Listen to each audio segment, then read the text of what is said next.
So the question is, why is no one anywhere in the world telling you the truth and telling you to prepare?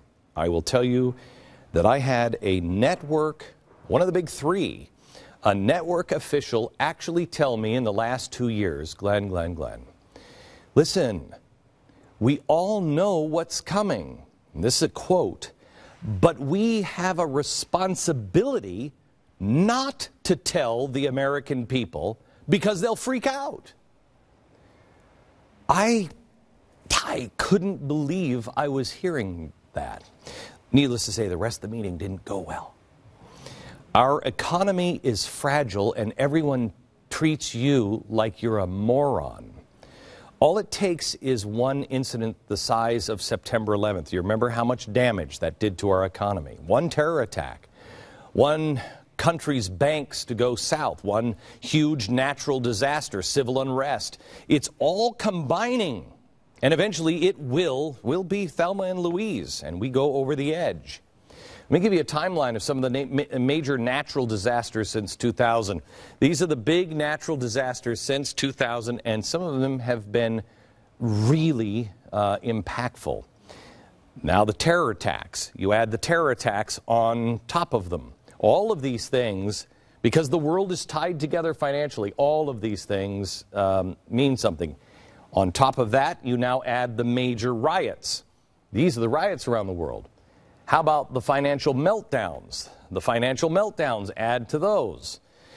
And I can't, I'd be remiss if I didn't add the vampire attacks. So we have, of course, it's impossible to deny that something is going to happen. Maybe you want to live in the fantasy world where vampire attacks don't happen, but we are vulnerable to all of these things, except for the vampires.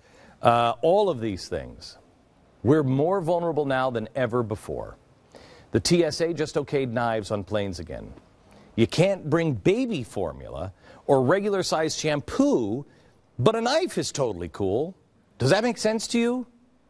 Our borders remain open. 10,000 people every day try to sneak through. Well, okay, that A, hurts the economy. B, more importantly, we know that Hamas is active in South America, trying to infiltrate the U.S. to try to commit a terrorist attack on our soil. Our energy grid remains vulnerable to attacks, or, the latest, we're supposedly going into the most active solar time in 100 years. That, in the 1800s and again in 1920, burned up all of the power lines. Cyber attacks are very real threats, but nobody even talks about those. You remember the electronic run on the bank that almost destroyed us in 24 hours?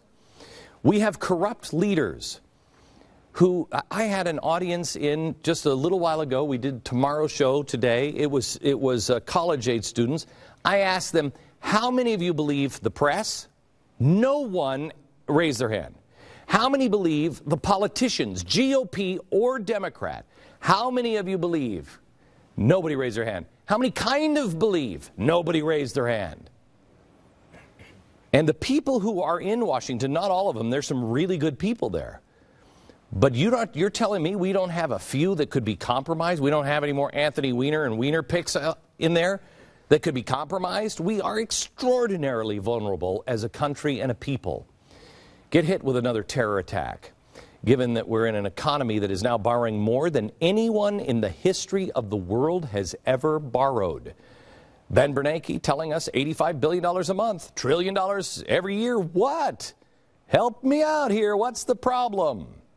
Financially, we're not just weaker than we were 10 years ago. America's problems are bigger in size and scope than any nation has ever faced in the history of the world. Now, the president and John Boehner both said, Republican and GOP, no immediate debt crisis in America. Well, I got to tell you, I'd like to vacation in the make-believe land that they're living in Washington, but I don't want to live there. The numbers don't lie. More than $16 trillion in debt. The Fed printing, pumping, digitizing another trillion every single year. It's actually 1.1 trillion. The government was spending $30.5 billion in the first 5 months of this year.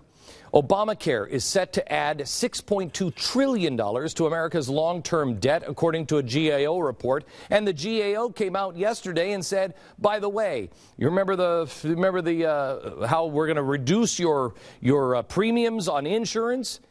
GAO came out and said they're going to go up by 203%. And the tax increases that we had to have to get this under control, the ones that everybody felt, even though it was only supposed to be a tax on the rich, that's already gone. They've already spent all of that for the entire year. It was gone within the first month. Despite the tax hikes, the government debt has increased $36 billion this year, more than it did last year in the same time period.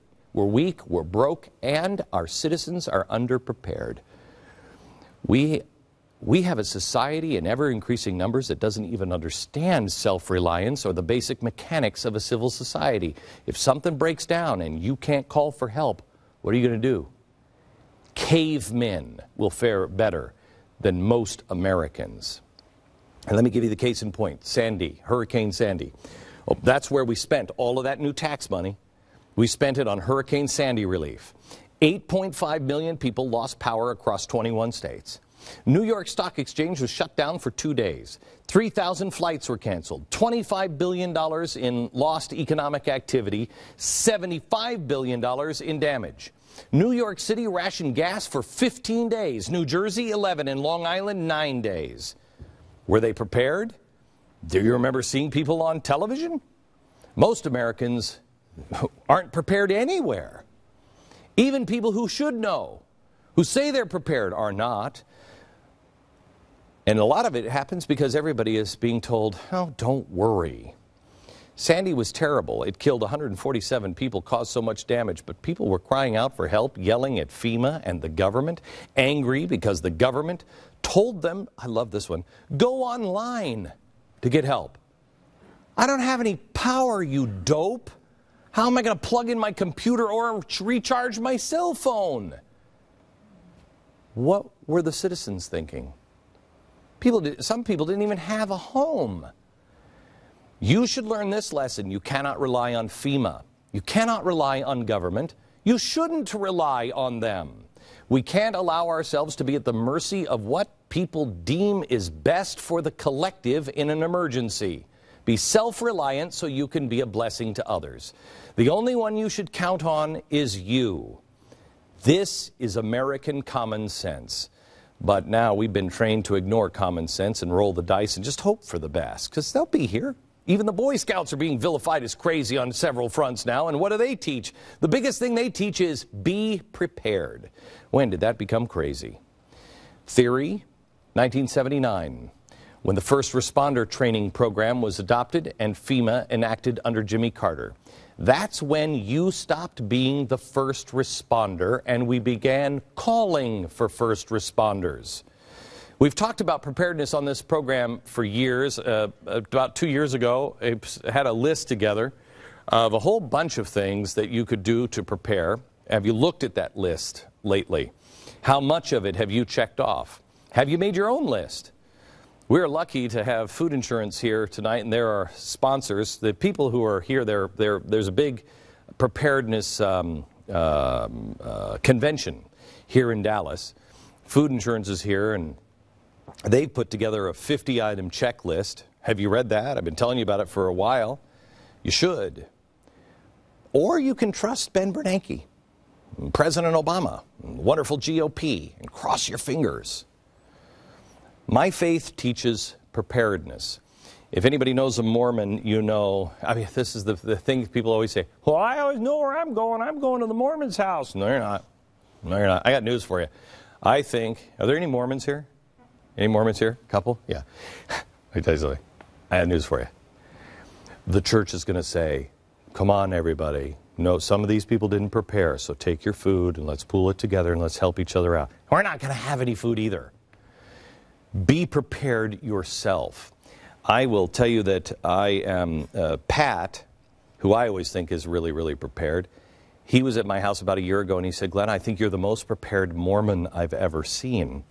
And I told him, you should be afraid, very afraid, because I am not prepared. I have some of the stuff, but I really haven't done all of the work to really be prepared, and I'm way beyond what the typical person would do. I don't even, I have to tell you, I don't, when you get down to it, despite the extra steps, I'm not ready for what's coming.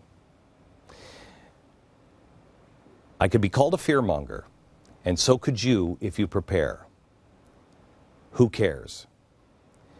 Whether it's a lack of our sanity, our civil strife, a flood, a tornado, history shows us those things are going to happen.